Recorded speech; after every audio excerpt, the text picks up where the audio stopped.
Mic check. So this artist I'm actually about to get into, for those that know what today is, you already know what artist I'm gonna get into. But this artist I'm about to get into for this album is the reason why I always start off my reviews with mic check 1212. Today we are talking about Big L, R.I.P. Harlem legend. Today we are covering his new album, Harlem's Finest, Return of the King. So the first thing I want to do, I want to scroll to the way bottom to show people. This is Mass Appeal under exclusive license from the estate of Lamont Coleman, which is Big L's real name. So everything is in place, in motion, and all that. I'm not sure if you can see the track listings, but this is nuts.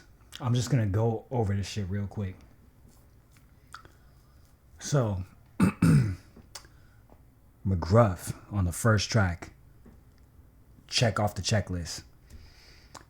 Big L, Nas, You Ain't Got a Chance. Track number 2. Check off the checklist. Errol Holden, I'm not familiar with. He appears on 2 tracks, but through listening to this, I realized that he is a figure in Harlem from Big L's time. So my thing is, I'm assuming that he had a hand in, I mean, he's on 2 tracks, so I'm assuming that he had a hand in this album, but I'm gonna go back to him in a sec. So Novell is on a track. Some might remember him. He's the dude who sang on Griselda's What Would Shin Gun Do. He comes in there singing, but also rapping at the same time. And I don't know what to call that, but that itself needs to be a genre. But he really drops in here and gives this a specific kind of vibe. As you can see on this track right here, Big L and Mac Miller and Pale J as, I believe, a vocalist. We've got the 7-minute freestyle with Big L and Jay-Z as expected. Doo-Wop Freestyle 99 with Big L and Joe Budden. So this is a freestyle that's very well known, along with the Stretch and Bobbito Freestyle 98, which is here. Grant's Tomb is it was, I think, from, damn, I can't remember the name of it.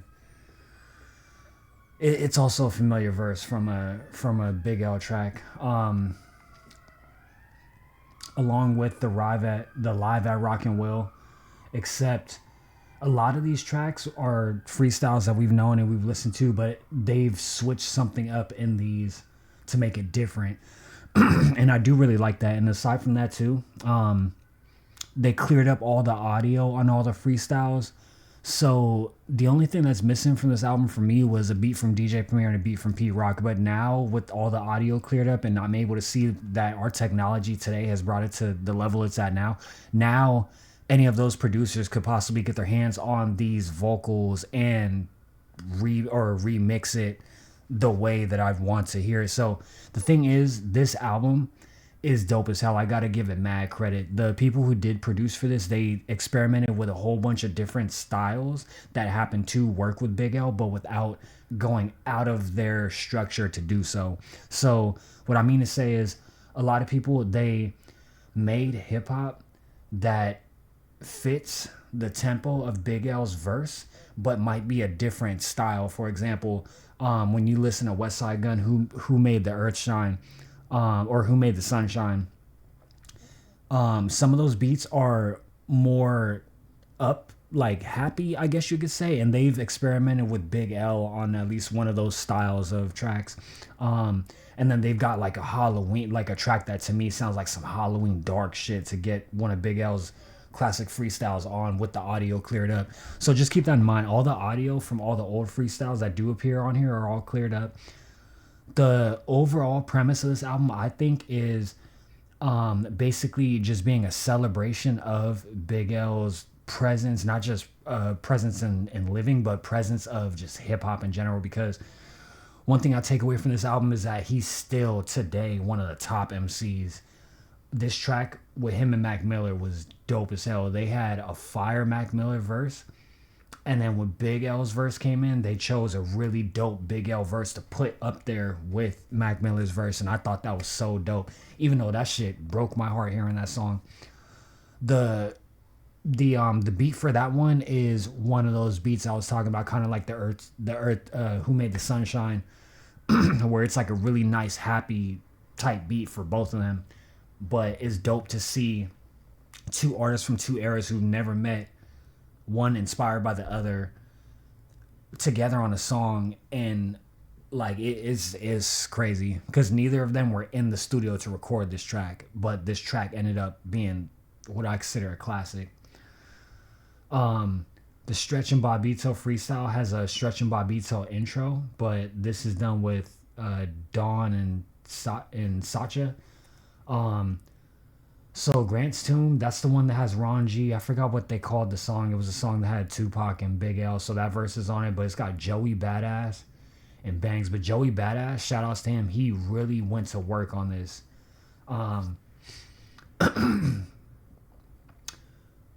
The album has a lot of people I'm not familiar with. Party Artie, Fergie Baby, Sacha Jenkins, Donald Finazzi.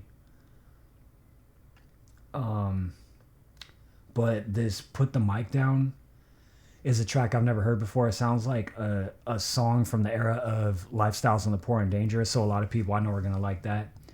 But this is a really dope album. I'm just actually going to give you guys just a little example of why. Yeah, I walk around with 6 style, sipping on Cristal. My whole clique smile, I'm rich pal, no more sticks, I'm making hits now. I got chips, pushing luxury whips, Motorola flips, and leaving waitresses with $100 tips. I'm quick to bust a mean nut and some slut. Big L is clean cut with more juice than King Tut. Nigga, I'm rich, strictly dime chicks and 9-6. Am I broke? You out your mind, bitch. Well, check this, right? Big L used to sell me my wet. You know what I mean? I think I briefly mentioned that when I reacted to the music video, but I didn't want to say all that. But I'm glad that they put that in this album too, Big L, to show how he used to get around. He used to sell us our get that shit from Big L. With that being said, I walk around with 6 styles for 6 mouths with 6 sounds. Sicker than them sick kids at St. Jude's. I'm sick child, I skip trials and tribulations. If I skip town, then this crown's no longer undisputed. You would skip now. Click power, invite a stand-up brother to a sit down. Sit down, the drive's on automatic, ain't no sticks round. This shotty ain't a shotty, it's a stick now. This how I draw a line up in the sand before I warn you, put the stick down. Asking how I do it, I'm like this how. Wash them up until it dawned on me I was finished with them dish towels. To Cal, I need a plate that I can take as well as dish out. It'll cost to get me off my high horse, I need about dismount. No discounts and no more playing discounts. You see me in the streets and I don't speak, you know what this bout. The big route for Big L, I'm smoking on a big ounce. You big doubting the chances you put your foot in your big mouth. And there you have it. Just an example of the power of Big L's verses. These shits transcended 30 years into the future and are still top tier, top of a lot of artists. I'm not gonna say every artist, but top of a lot of artists. We've already heard the You Ain't Got a Chance with Big L, the track with Method Man and Conductor on the beat. Yeah, I'm not gonna play too much more. That's up to y'all to listen to. But this is a dope ass album. It didn't meet my 100% expectations, but it's like 90% there. It got most of what I needed, and this is definitely something I'm gonna be bumping these last couple years, because the last posthumous album that I got isn't available no more. It disappeared. It didn't really feel like it was a real album, but this does. It feels like it's a project that was from his estate, which is sealed right there. So I'm really happy with this. I feel like this was a legit project from his estate. The album cover looks dope. It's very biblical to me. I really like this. I'm hoping that the listeners go up. More people use this as an example to teach hip hop history, and also how. I also want people to use this album as a teaching point for today's artist who was influenced by Big L. Because that he's still top of the ranks in my opinion. Showbiz is on the album. They got Joe Budden. He does like a little intro, and I'm wondering if the piece of his intro was pulled from his podcast, because I can't recall ever hearing about an episode where he talks about Big L, but it probably was taken from the podcast. But yeah, it's a dope album. I really like it. I really do like this. I'm trying to think if there's anything I left out. Yeah, this is a dope album. It's recommended. Definitely peep it. All right, peace out, y'all. Stay tuned for the next one.